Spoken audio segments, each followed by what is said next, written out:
almost fearful.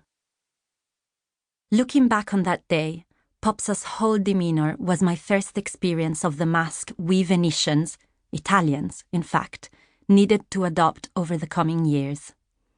Behind the beautiful and glittering facade of Italy's jewelled city, the veneer of Venice would take on Popsa's frown, hiding its determination to maintain the real fabric of its people against Hitler and fascism. But back then, in my late teens, I wasn't politicized. I was a young woman enjoying my last days at high school, relishing a summer on the beautiful beaches of the Lido, the late, low sun of endless Venetian days, and perhaps the prospect of a fleeting summer romance. It was several years before I appreciated the significance of Hitler's visit on that warm June day, more than 5 years before war broke out, or the impact of Mussolini's public phone-in to a man who would become the devil to a good part of the world. At the dawn of war, when Italy pledged its military might alongside Hitler, I recall telling my grandfather what I later learned about that day in 1934. "You know what Mussolini said about Hitler on that visit?" I asked him, pulling up the blanket over his whispery chest hair, watching his beleaguered lungs fighting the pneumonia which only days later would defeat him. He called him a mad little clown.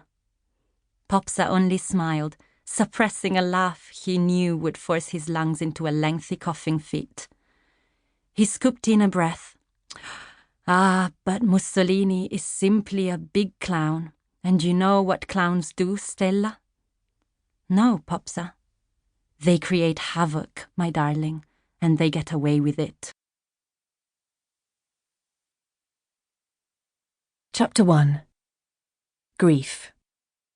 London, June 2017. The tears come in a torrent. Great fat orbs that well up from inside her, catching momentarily on her eyelids. For a second, she feels as if she is looking through a piece of the thick, warped Murano glass dotted around her mother's living room, until she blinks, and they roll down her dried-out cheeks. 10 days into her grief, Louisa has learned not to fight it, allowing the deluge to cascade in rivers towards her now sodden chin. Jamie has helpfully placed boxes of tissues around her mother's house. Much like city dwellers are supposed to be never more than 6 feet from some kind of vermin, now she is never without a man-size hanky to hand. Emotional fallout over, Louisa faces a more frustrating issue.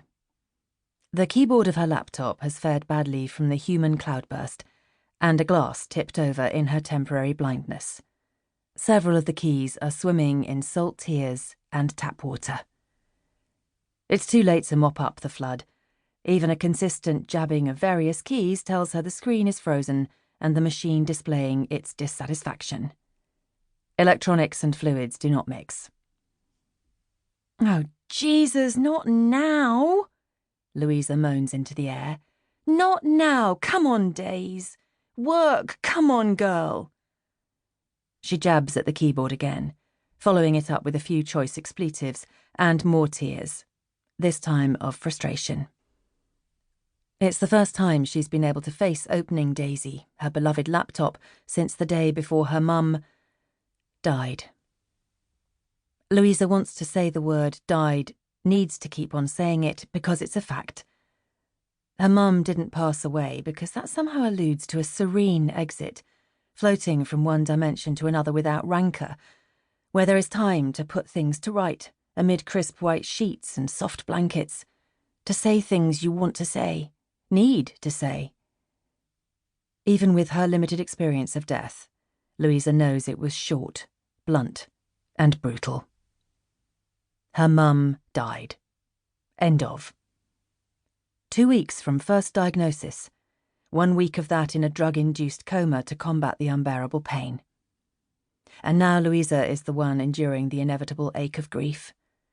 Throw anger and frustration into the mix and you might touch on the myriad of emotions pitching and rolling around her head, heart and assorted organs 24/7. So Louisa attempts what she always does when she cannot settle, eat, speak or socialise. She writes.